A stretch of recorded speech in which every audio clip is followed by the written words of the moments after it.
Today, we're going to be reacting to the gaming storytellers What Lurks in the Deep Warp. Please go support his channel, and the original video will be in the description. Thank you. Welcome to A Christian Reacts.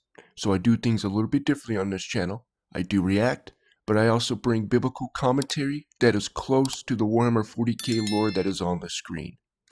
Also, I do a Warhammer 40K lore in the Bible series. So if you want to check that out, go to my watch page and hit the short section there, and they're all there. Also, I'm going to do a 20-second ad read, and then we'll get into the video. Check out W Energy Drinks at w.gg. They have many flavors to choose from, like the s'mores here. They also have Crunchyroll licensed products as well, and shakers that are made in the USA. Check out the discount link in the description, or use code HISWORD247. Helps out the channel a lot, and thank you for listening. Before we get into this video, please check out the Valkyrie Down project.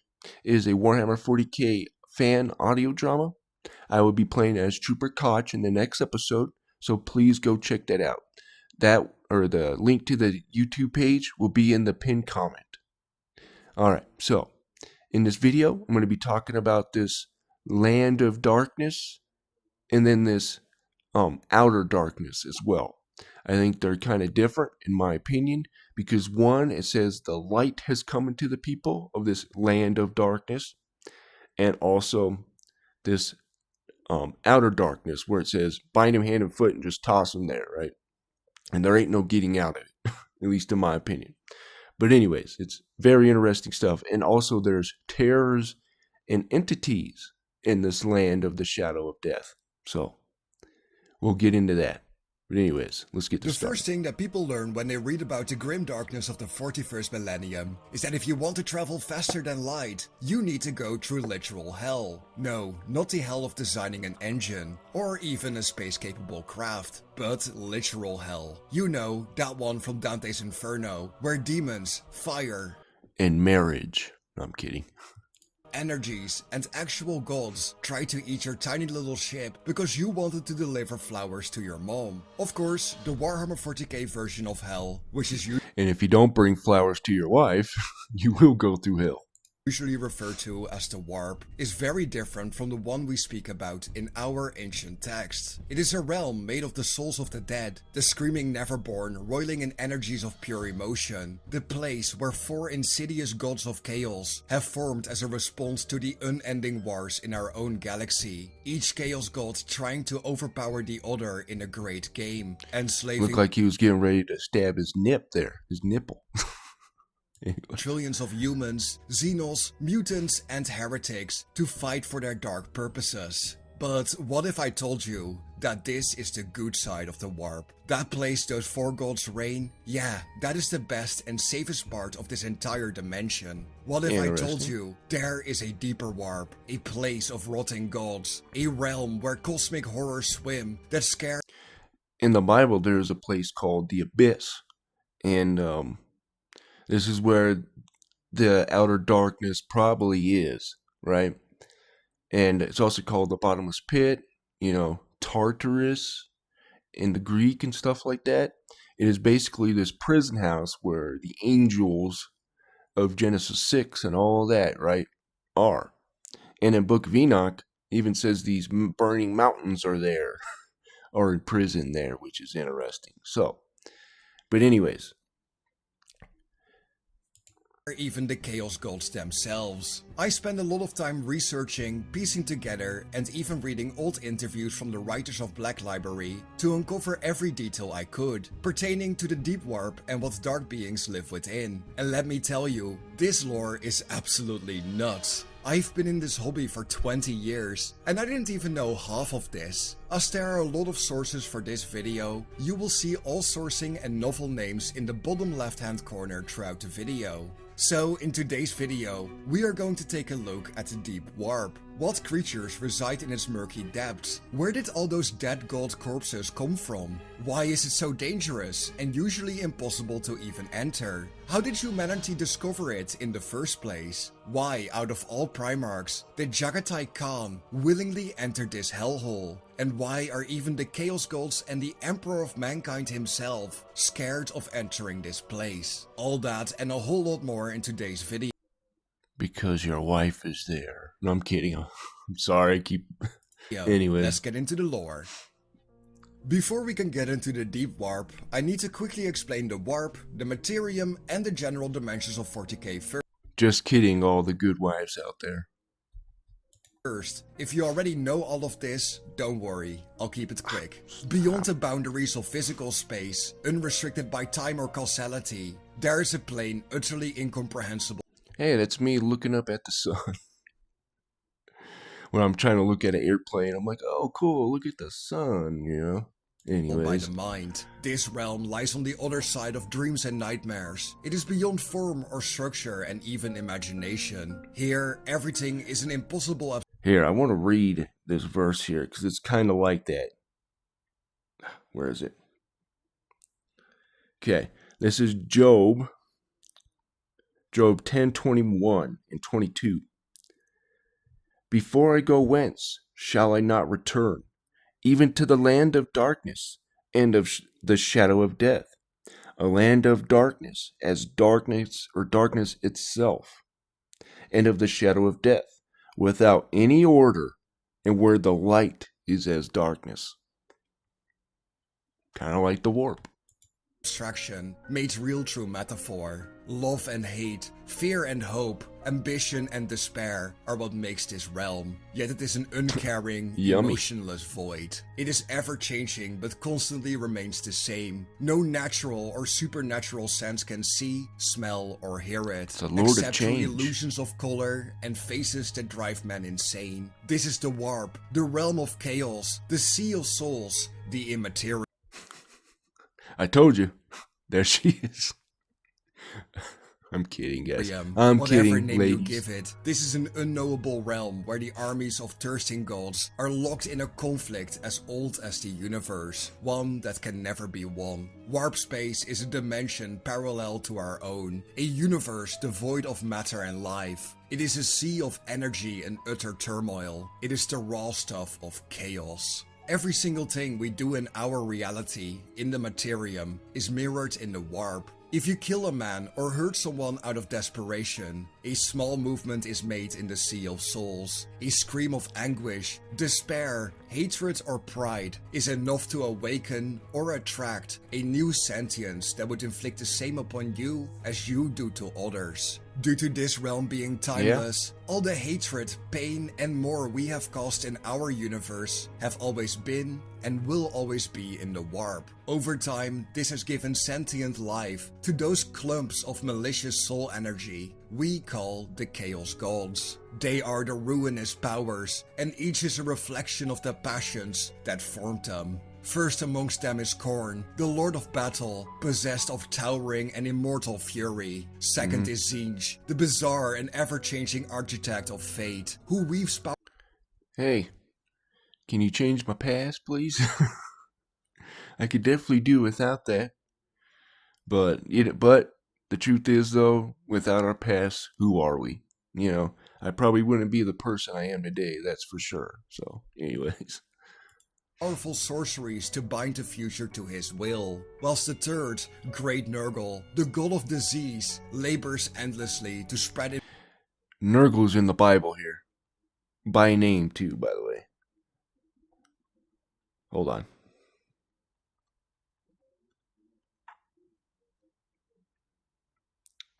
All right.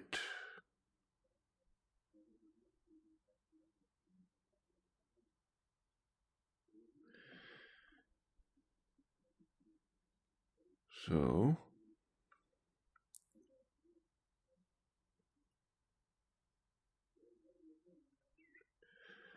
it's in 2 Kings 17:30.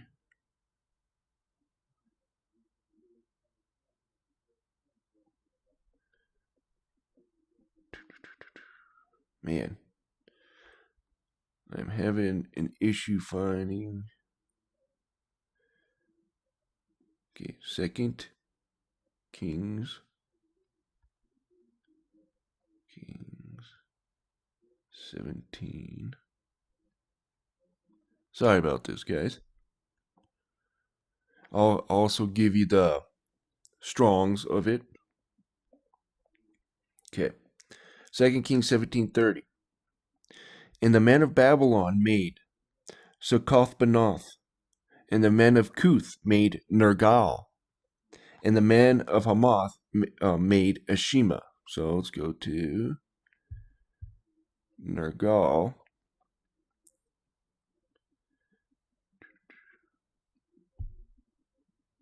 Well, it doesn't give you the right one. Hold on a second. It gives you who he is, but it doesn't give you what his monikers are. So let's go back here. Okay. The Strongs, 5370, Nergal, a foreign origin, Nergal, a Kuthite deity.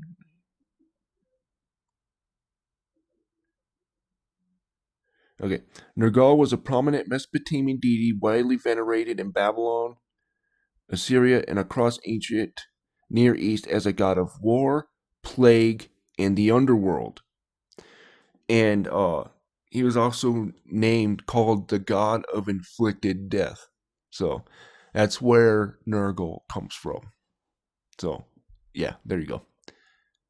Infection and pestilence. The last of their number is Slanesh, the Dark Prince, indulgent of every pleasure and excess, no matter how immoral or perverse. The Dark Gods wish their age-old war to secure more power, to fight over the raw stuff of creation that birthed them in the first place. While these four are among the most powerful entities of the warp, they are far from alone. From them hail countless legions of demonic horrors, but even these legions are but a fraction of the warp's endless horrors. The warp is far more than an abstract battlefield of nightmares and storms of emotions. While warp space exists parallel to real space, they often intersect. Faster than light travel can be achieved by the careful breaking of boundaries between the two planes, and mankind has colonized. The Bible has something like that too. Let me go here. Okay. There's gates to the land of the shadow of death. So Job 38:17. Have the gates of death been opened unto thee? Or hast thou seen the doors of the shadow of death? So you can go to this place. Right? This is probably how the demons come and go, right? To our reality, and then this Stranger Things type of reality, right? The shadow dimension. You know, in the book of Adam and Eve, when Satan fell, it says that there's the realm of light. And then darkness. It says darkness overtook him, you know, Satan. Kind of like the warp does and mutates you, right? So, cool stuff. The galaxy through the application of this dangerous yet esoteric science. It is from the warp that psychers draw their power, channeling its energies to achieve unnatural feats, such as sending telepathic messages, peering into the future, augmenting physical capabilities, or hurling crackling bolts of lightning. Even the demons of the Immaterium can be summoned forth by unholy rituals that require sacrifice and pain to thin the veil between dimensions. But their time in reality is limited. Man, that takes a lot of work to summon a demon, you know? I think I'd be too lazy to do that. It's like, no, I'm good. I don't want to see that. I don't want to be near that. I'm good. I'm going to go watch my shows over here. Thank you very much. For demons rely upon the warp to sustain them, the way humans need air to breathe. As wars grow and the death toll reaches its peak, the warp may roll forth into our material plane, spilling as raging streams of demonic energy we refer to as warp storms. Would a planet be caught in the path of such powers, its inhabitants would be corrupted and mutate on the whims of its screaming emotions. Yet all of this is but the human understanding of the warp. Humanity has only traveled it for 20 millennia, and when we do, we only skim past the very surface, the shallowest and safest parts we can find. What lurks deep within the deep warp is both a mystery and believed to be almost an impossibility. Within this place, the gods of chaos are at their strongest. To puncture the surface of the Sea of Souls is something even a devil boy like Erebus can do on a whim. But All right. So we're going to see there's entities here as well. Come on.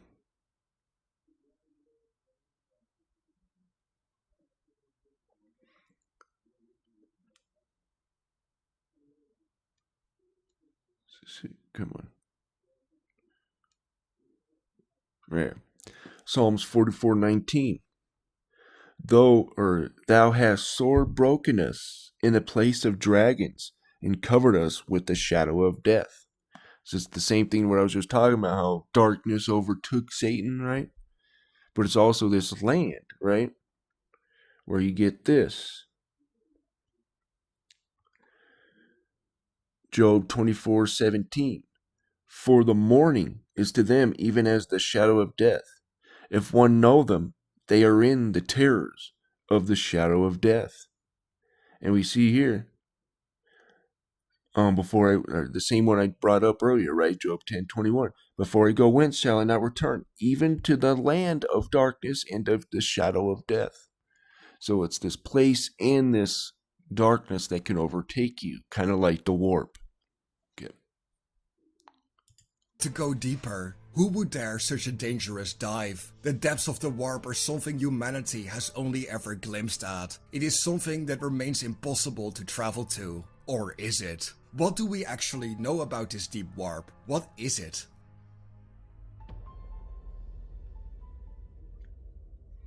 With that tastefully dramatic intro out of the way, let's take an actual look at the deep warp itself. What do we know about it so far? And how is it canonically categorized within the levels of the warp? Because yes, if you did not know, we have names for every layer of the warp itself.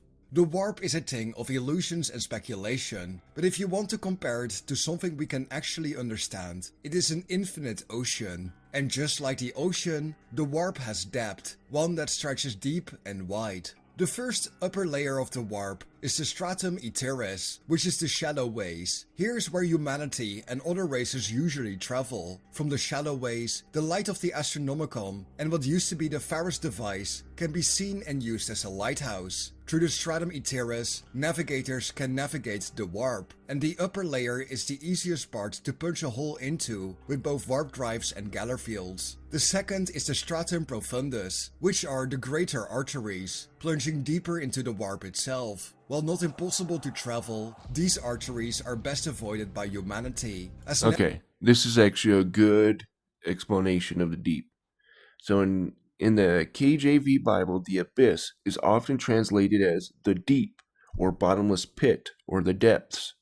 It refers to a great, unfathomable, and dark chasm. It is depicted as a place of confinement for evil spirits, the dwelling place for demons, and future prison for Satan for 1,000 years, according to Revelation. In other instances, I have my own thing on that, but I won't get into that. But anyways, in other instances, it can refer to primeval deep of the seas or the depths of the earth. And right here, let me get into that.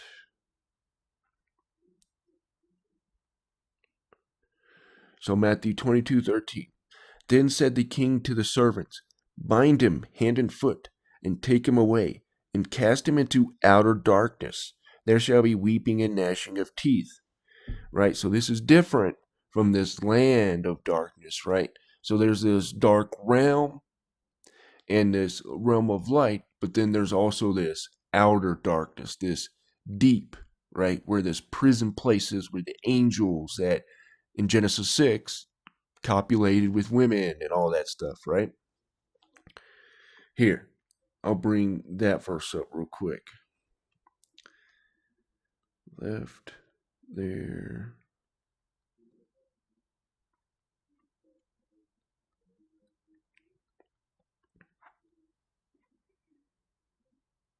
Oh, yeah. Jude 1:6. And the angels, which kept not their first estate, but left their own habitation, he hath reserved in everlasting chains under darkness into the judgment of the great day. So this is where the bad of the bad are, right? Kind of like here. Navigating deep them warp. is essentially like driving blind. The Astronomicon is but the smallest glimmer here, and is impossible to see from even the That's smallest a cool distance. And finally, there is the third layer, the Stratum Obscurus. Can you imagine seeing that hand just grabbing your ship? Oh, man. Please make the webway, please. That's what I'd be saying. Deep ways. Here is where humanity's knowledge of the warp ends. Everything beyond this point is believed to be impossible. Some call this the route of terror. In the eyes of some, such as Vil, the head magister of the Achilux Navigator House, describes this deep part of the warp as moving like a living thing. It is not a mirror or parallel. When touched, it trembles. The complexity is something that makes the rest of the warp almost seem understandable. It is a realm completely separate from everything else. To go this deep into the warp, not only do you travel blind, but gather fields simply stop working. A gather field is essentially a bubble of reality that protects the ship from any demons trying to enter its halls. But when you delve into the Stratum Obscurus, even the best and strongest gather fields immediately shut off. Vil also said that it takes the power of a tormented sun to even get past the Stratum Aetheris. If you string the reactors of a dozen battleships together and double their potential, it would still not be enough to enter the deep warp. The only benefit a ship or traveler would have within the deep warp is that there are no storms. The violent and turbulent nature of the warp is lessened here, but without a gather field, ships are vulnerable to the predations of demons. The warp is already a poison for mortal life. The deeper you go, the worse the poison gets. In simpler terms, you probably don't want to bring crazy people there with you.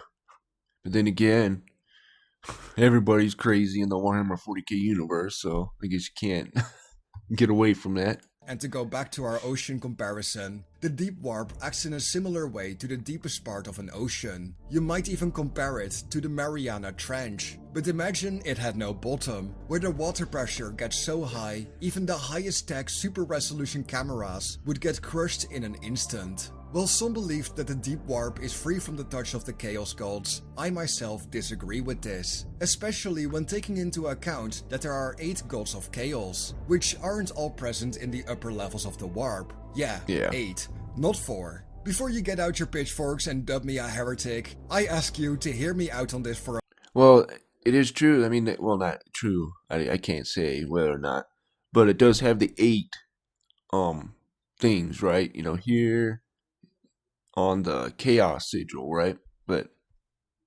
anyways. A moment and let me explain. We all know the big 4. Khorne, Tzeentch, Nurgle and Slaanesh. Some older fans might even remember Malus, which, quick side tangent, Malal is a Chaos God from Warhammer Fantasy, who due to a copyright issue is considered non-canon. For 40k, they never had a Malal. In the grim darkness of the far future, he has always been Malus. And yes, he is still very much canon, as we see him in the Labyrinth short story, Cadia Stance, Imperial Armor Volume 13, and the Burning of Omad Horus Heresy supplement. But he is not the only extra god we have information on. To get a look at the 8 Chaos Gods, let's grab the Burning of Omad. This story is one of the exemplary battles of the Horus Heresy, essentially a battle that does not affect the entire heresy, but does introduce new elements and stories to explore certain factions. The Burning of Omad focuses— That is pretty cool, that they kind of veer away from that and show you a little bit more into,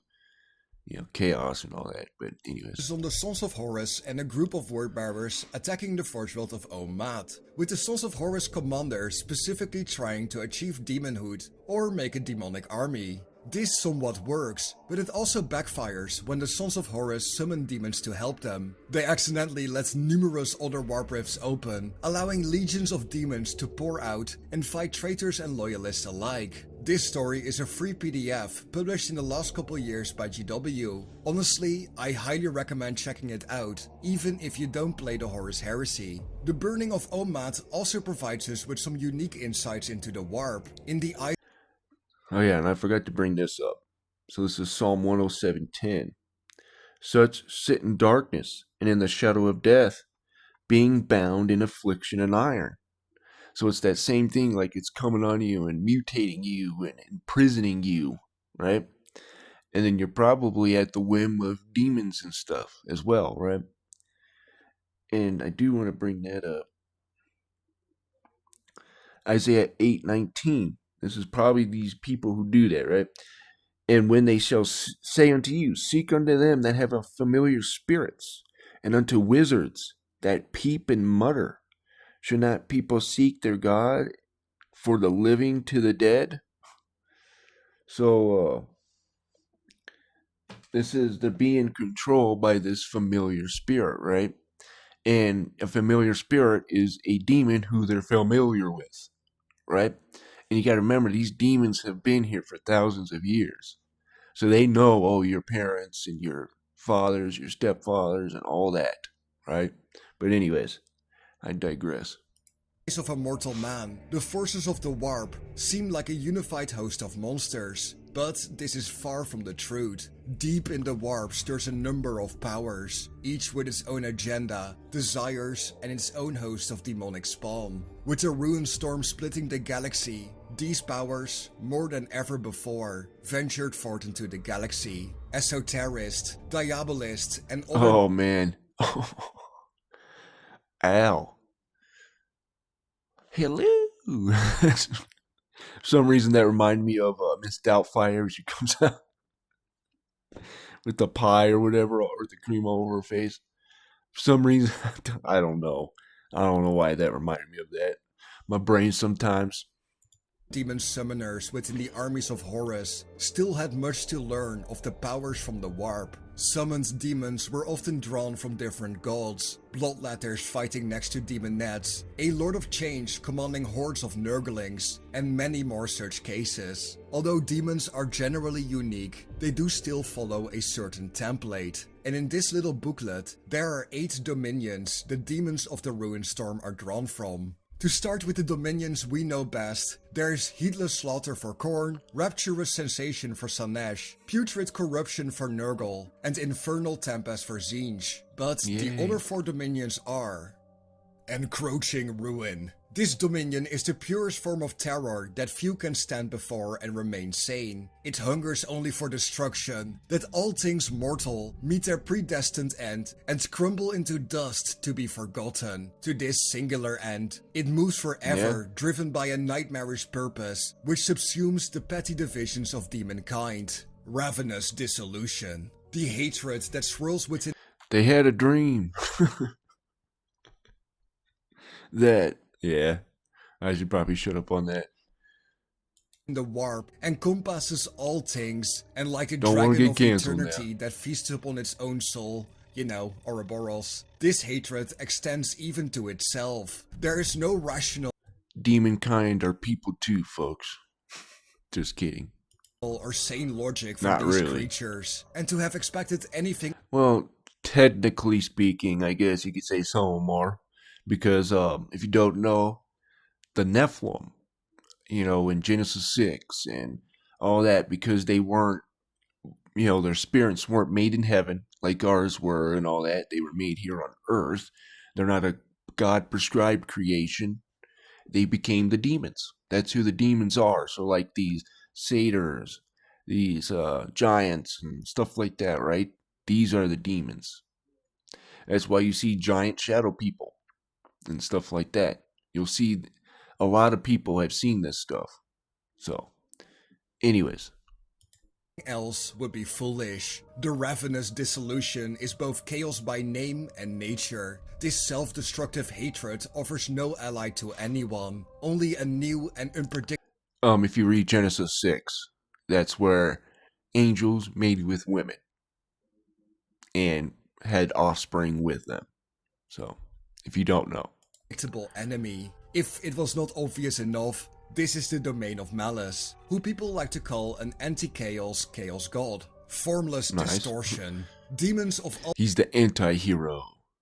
all domains manifest into insulting, disgusting parodies of mortal forms. But the true essence of chaos is endlessly shifting into the next unknowable thing. It changes and perverts everything it touches. Some demons who cross the veil into real space embodied the ceaseless distortion to its full. You know, when you look at that, oh boy. This is me looking at like Amy Schumer. My eyes. Oh. Anyways, I should be nice. Yeah.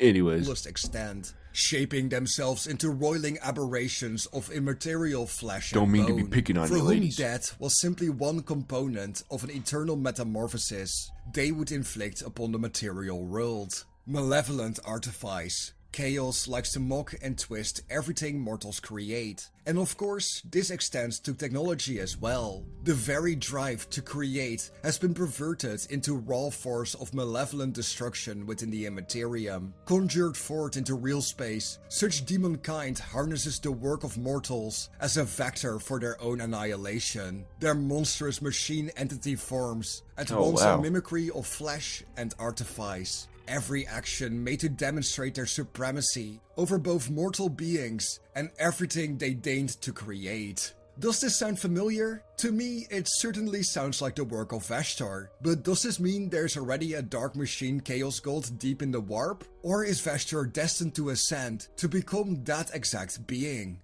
Now, all of this is truly some crazy lore we have only known about for like 2 years. So if you want me to do an entire deep dive on the 8 gods of chaos, please let me know down in the comments section below. I would love that. But yeah, see, right here. 1, 2, 3, 4, 5, 6, 7, 8. Did I count that one? No, I didn't. But yeah, there's 8 of them there. Right? So, it does kind of hint at these 8 different realms, right? 8 chaos gods. So, very interesting. If enough people are interested, I will show Stop some it, mouse. extra My sources goodness. that prove these descriptions to be true. But Dutch, I hear you ask, how does this relate to the deep warp? Well, I'm glad you brought it up, brother, because it is time to take a look at what resides within the deep warp. It is time to get spooky. Let's do it. Now, we enter the stage where we have to start combining fact with theorization, and I would like to start with what we know without a shadow of a doubt. Other than the Chaos Gods and their realms, there are also the corpses of slain Xenos. Okay, I was going to say that looks like an Eldar. Gods. If you didn't know, the best example of these are the slain Eldari gods, those not consumed by Slanesh, those that died during the war in heaven and sank for millions of years. To go back to our ocean comparison, and I promise this is the last time, these gods are slain, they are ghosts, but they are still a whirlpool of dying energies rotting in the depths. These dying energies can be fed upon by entities other than the familiar 4 main gods. Many lesser powers exist, coming and going much like the slain gods themselves. You know what? I'm going to bring that up. Because there are dead things, right? That we see in the Bible. They're called the Raphaite. Right, but right here, dead things. By the way, in the ocean, you're going to see here, ready? Dead things are formed. Okay, right here. Job 26:5.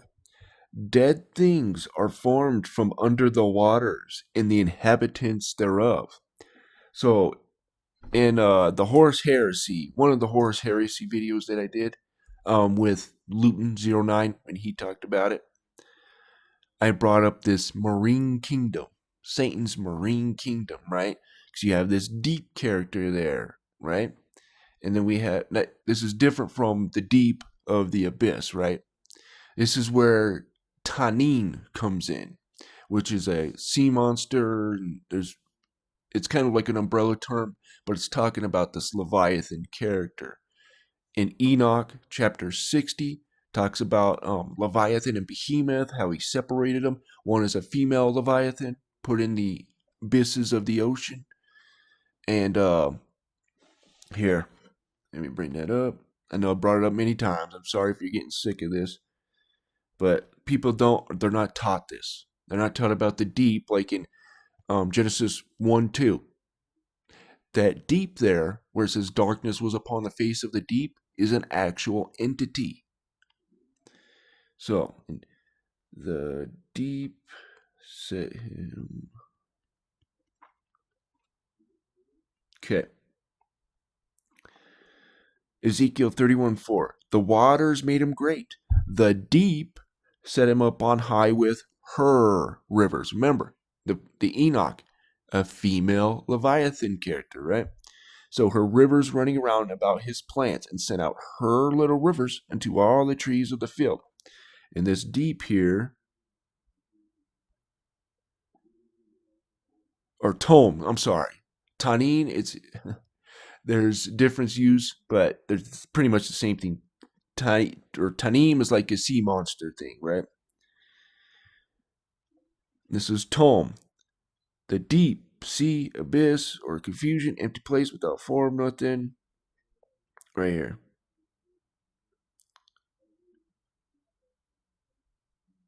A noun, feminine. Okay.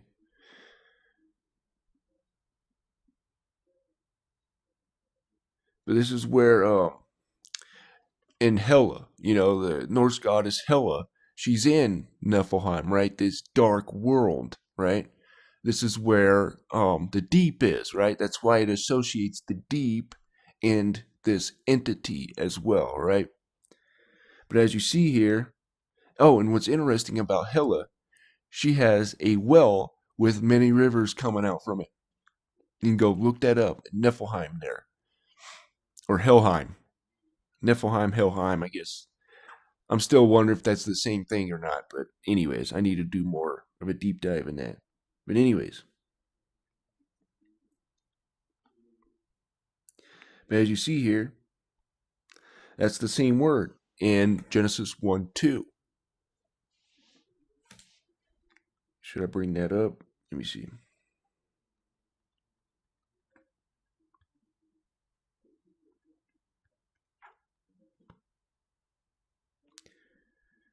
Oops, wrong one. So, Genesis 1:2, and the earth was without form and void, and darkness was upon the face of the deep.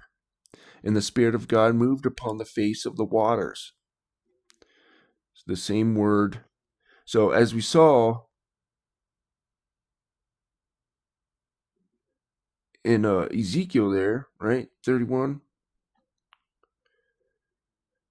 Where is it? The deep, this is the word tome. The same exact word there. Okay. So the deep, it talks about the deep, right? That outer darkness, the prison place and all that. But also this realm and this character called the deep. And I'll bring that up to you here.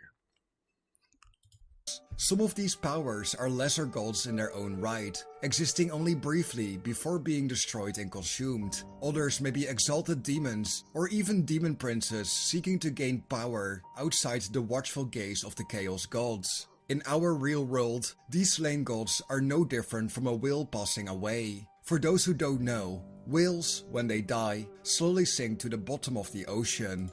Okay, so you don't think I'm crazy here. First Enoch chapter 60, and this is 7. And on that day were two monsters parted, a female monster named Leviathan, to dwell in the abysses of the ocean and over the fountains of the waters. Okay, let's go into the Bible now.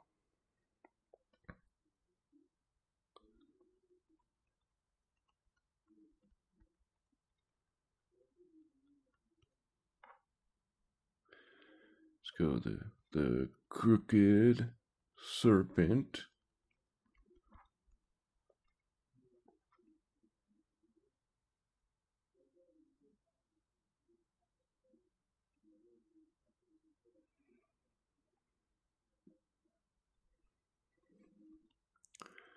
And it even calls it the Dragon of the Sea here.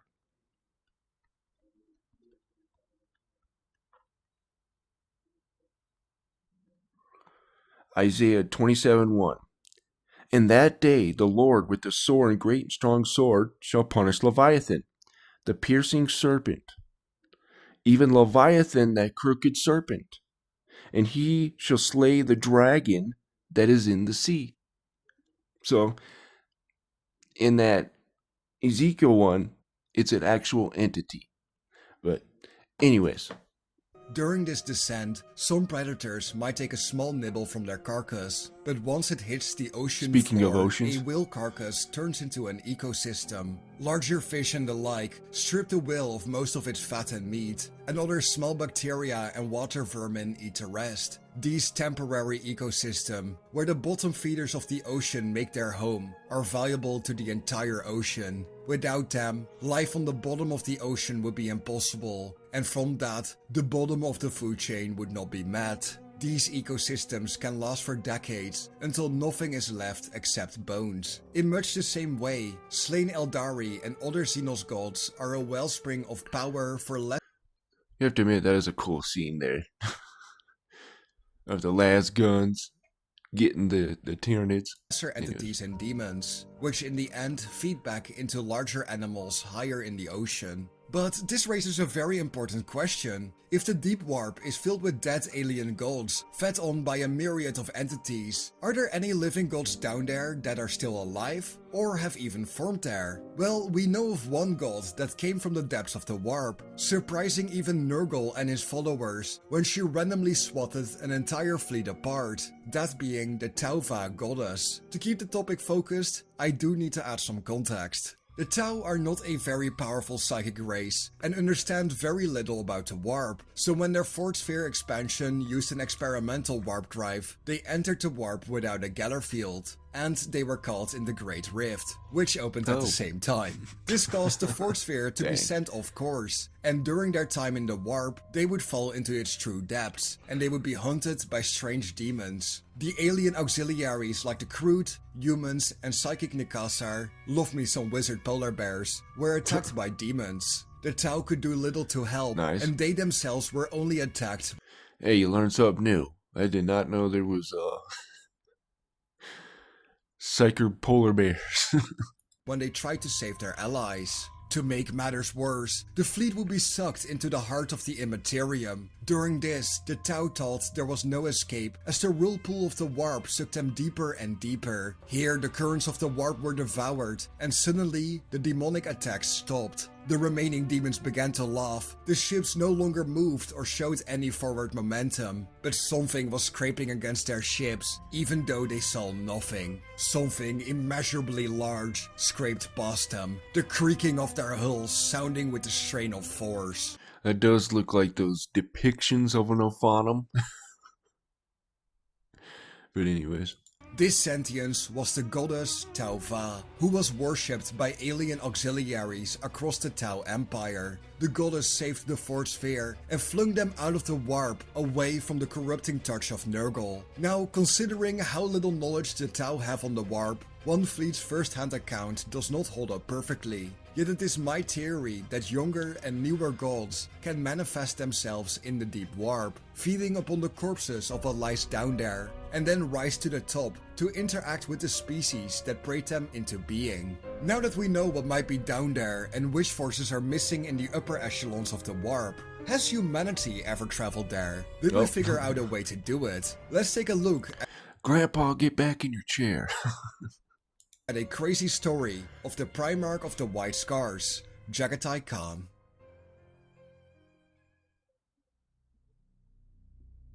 During the Dark Age of technology, humanity created a device known as the Dark Glass. This device is said to be capable of punching a hole deep enough to reach the deep warp. Inside the Dark Glass lies a throne that, when powered by a sufficiently strong psyker, allows one to access the deep warp. And it is this device that the White Scars used to reach Terra when the Ruined Storm enveloped the galaxy, and while they were being chased by the Death Guard and Emperor's Children traitor legions. To power this device for only an instant, it cost their chief Stormseer, Yagusai, his life to send his legion to Terra. As the throne burned up Yasugai's soul, he saw Terra, he saw the Astronomicon, and more importantly, the Golden Throne. The throne within the Dark Glass was connected to the Golden Throne, but the Okay. Well, of course, we got Job 38:17. I brought this up. But have the gates of death been open unto thee? Or hast thou seen the doors of the shadow of death? So there are doors here, just like the warp and the deep warp. There's doors. But anyways, I just wanted to throne was bring way that up. older, more powerful, and foul. Yasugai almost smiled in his death. As long as he could see the throne, he could guide his legion to Terra. In his last moments, Yasugai learned the truth. Both thrones were made to delve deeper ways, to free humanity from the shallow warp. There were hidden paths, ones that only Xenos had known, which the Emperor wanted to access. The Dark Glass was but a small node, an experiment, so that the Emperor could work and perfect the throne of Terra. Doesn't this guy kind of sound like Noble, or whatever his name is, from the World of Warcraft lore? Sounds kind of like him. Anyways. The path to Terra was open, lost but not forgotten. It was a damaged road, already swarming with demons. Yasugai's lips were gone, his eyes burned away, and his fingers melted. But the deep warp had opened. But that is not all. I would like to present the following excerpt from Path of Heaven, where we see Jagatai Khan witness the deep warp firsthand right after entering the portal. The lance of heaven thundered over the portal's edge, its entire structure shaking as tremendous forces took hold. There was a kind of gravity in the vortex, a pull that ripped every starcraft in and yanked it deeper, sucking like quicksand. The Legion traveled faster than their warp drives were capable of. The portal collapsed behind them, and curves of neon-white etheric lightning pursued them, failing to snare them in their desperate chase. As the last of the warp shutters slammed down, the Khan caught a final glimpse into the roiling madness ahead and perceived a split moment of the heart of the storm. Far ahead, too far to catch, remnants of dark glass spun and disintegrated. He saw the last of the black iron casings fly free, burning into ash. Beyond it was the stuff of the Underverse, the warp space that Navigator Vale had spoken. Yeah, that's a little rough. Can you imagine let's just say you're just a ship and you accidentally go in there? You're in the wrong place, bud. I forget where that's from, but anyways, I probably said The that wrong. stratum profundus, the seed, the deep warp. Then that too was gone, locked away from mortal sight, cocooned behind lead and iron and ancient sigils carved by the technomancers of Terra. We always knew, the Khan thought. We always knew it needed symbols and arcana to control. How easy it was to forget, to pretend, and that was the first error. The first hull breach was signaled by a sudden slew to starboard, a kick. That almost sounded like, I can't remember, in Red vs. Blue, Eodor. I can't remember his name. Oh my goodness. Anyways.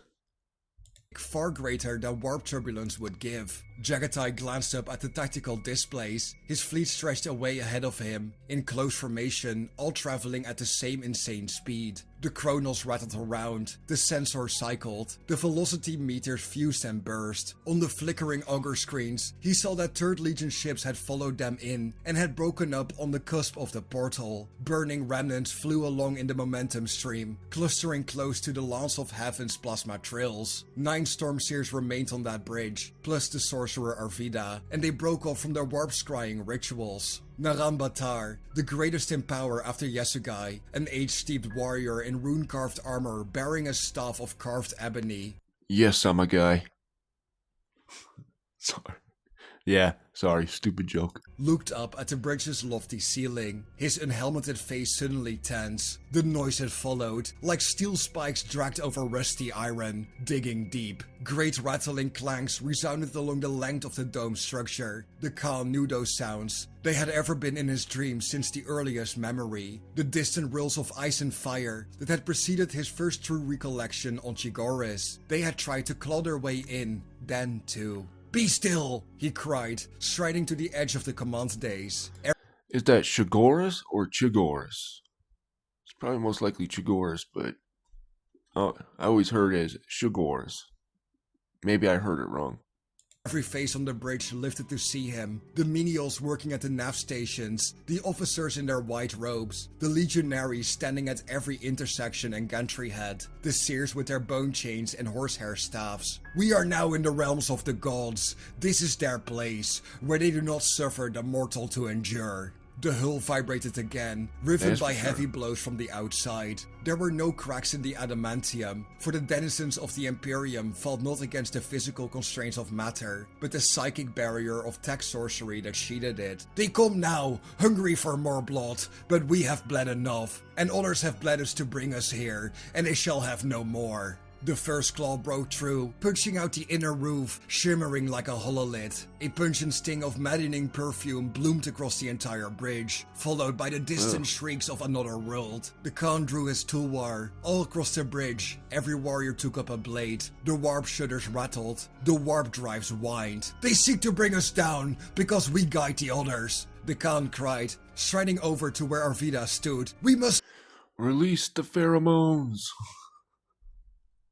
not fall." More claws burst through. The ether screams reached fever pitch. Barbed whips snaked out through living metal, BDSM curling right like a sentient thing, and the internal shielding layering the bridge vault shattered, dissolving the... Can you imagine just pulling on that?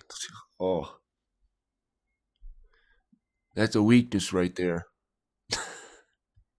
Lost elements of the Galar field. "So we stand here," roared the Khan, defiant against the gathering swarm. "We stand in this place. We are the Talskar, sons of Chigoris, and this is the last test." They broke through them, screaming and yowling. The heralds of the greater horror, slim-limbed, hook-handed, horn-headed, cloven-hoofed, drove... She got a cleft lip. Look at that. And teeth growing out of her lip. Ow. Like a liquid from the inner hull. "To the ends of time," the Khan thundered, bracing to meet them. "We defy the dark." Then every mortal voice rose up in acclamation and fury, undaunted by the legion of terror, bursting through matter to claw at them, bearing every weapon they still possessed, and led into battle by their Primarch as the fleet plunged deep into the forgotten ways of the Ether. "Kagan, Ordu Gamana Jagatai!" they roared, drowning out the screams of the Empyrean. Then the gap closed. The demons came among them, and the battle was joined on the lands of heaven, even as it raced through the depths of the living warp. The White Scars, the most unknowable of the Legiones Astartes, traveled where none had ever gone before. If you ask me, that is very fitting. Later, when the White Scars come out of the deep warp, their ships are left coated in black carbon and... "Let's ride our land riders into battle, men." Gotta love the White Scars. Battle damage. Jagatai Khan was covered in blood and injuries. Only half the legion remained, but the Ordu of Jagatai Khan had arrived in time to defend Terra. As I mentioned before, the warp is capable of leaking into reality. So we have to find out, can the deep warp do the same? Can it breach into the normal warp? Or hell, with enough turmoil, can the deep warp breach into reality?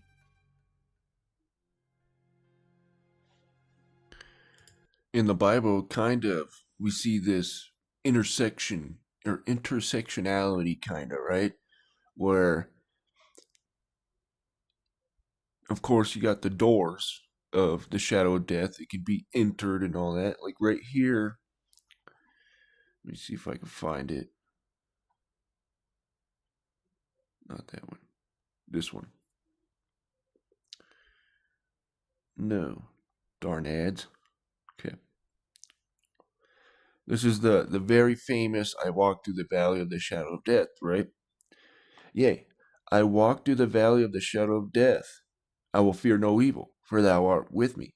Thy rod and thy staff cover me, right? And it's able to overtake you and stuff like that, right? Kind of it's like the upside down, right? In Stranger Things, where it's there, they can enter into this realm, but mainly by us letting them in, per se, right? And there's also this realm of light, and they can enter in when they want to, right? But when the darkness has to, it has to be done by ways, right? Rituals and letting them in. Like some of the vampire lore, right, is that you had to let them in before they could do anything, right? There was this spiritual, thing around them. And the Bible talks about this in Job, right? Talks about this hedge of protection that he had over Job. Once that hedge of protection was out, gone, all hell broke loose, right? But anyways, interesting. The Deep Warp might not be the home to the storms the rest of the warp is infamous for, but it is perhaps the most dangerous place in all of existence. If the Deep Warp were to break through, it would perhaps destroy all of our galaxy, ripping it apart, right? What if someone were to draw from this power? The same way psychers do from the top level of the warp. This is why Ephesians 6:12, right? Or Ephesians, hold on, did I might be saying that wrong. Hold on, let me check. Yeah.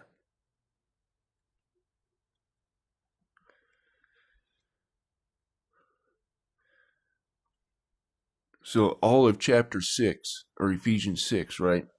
Like verse 12. For we struggle not against flesh and blood, but against rulers, against the authorities, and against the powers of this dark world, against spiritual wickedness in high places. I prefer the King James Bible on that, but yeah, and then it goes into saying, put on the armor of God, right? And one way, you got the belt of truth, right? You got a form. Back in the day, the belt held everything together, right? If you're not holding together with the truth of what the Bible says, then everything else is going to fail, right? But anyways, that's why he says, put on the armor of God so you can stand in the evil day, right? But anyways.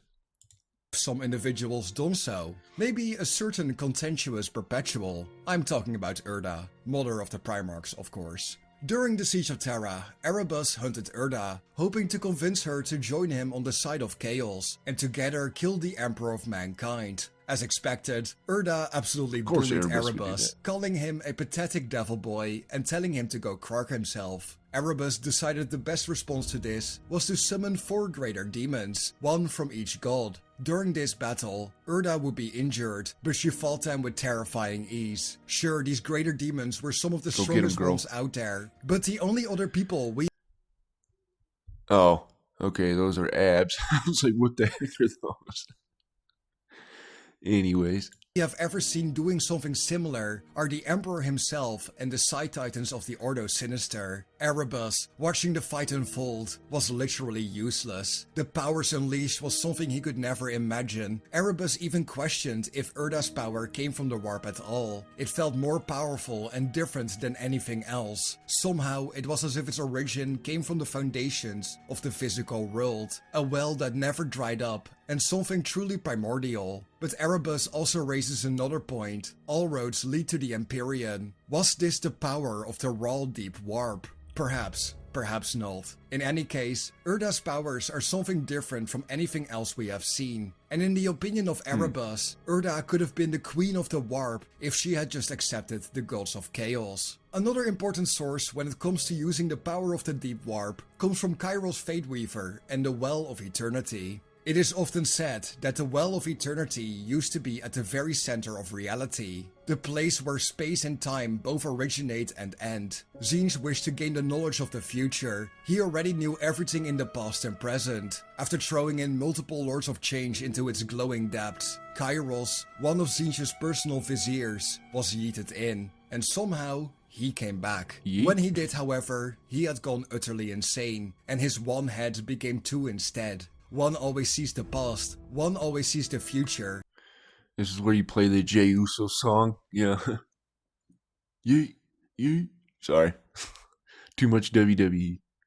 But neither can see the present. This version of the story is from the 4th edition Codex for Chaos Demons. In more recent printings, such as the 8th edition Codex, the Well of Eternity is in the center of Tzeentch's impossible fortress. Other than changing the location, Tzeentch also only threw in Kairos directly, so take that as you will. But besides this, we get no further sources on the Deep Warp.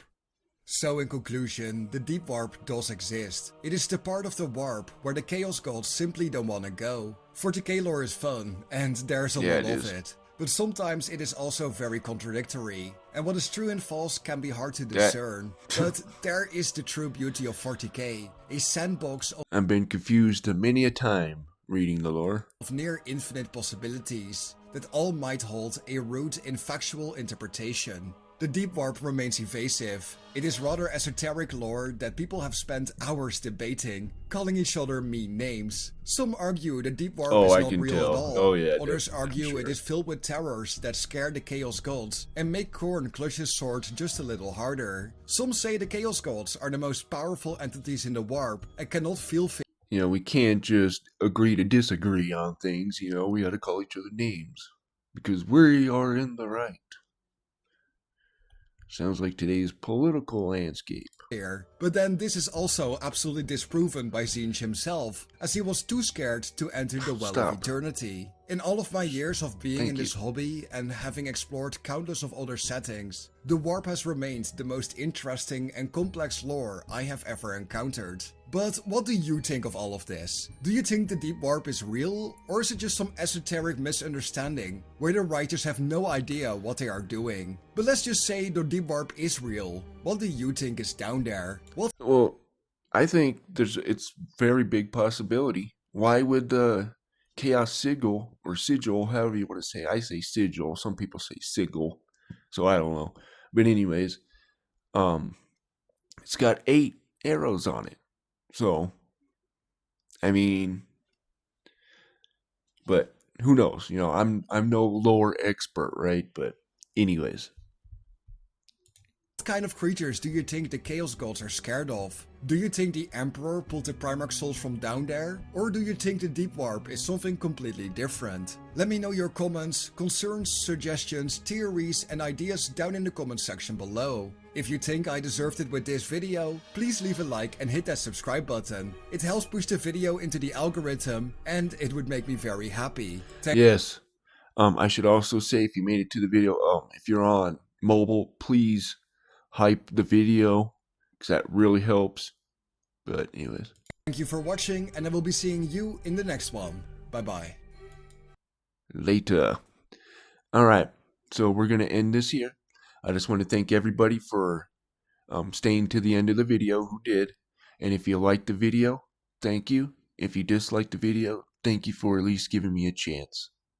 Alright, and again, please go check out the Valkyrie Down project.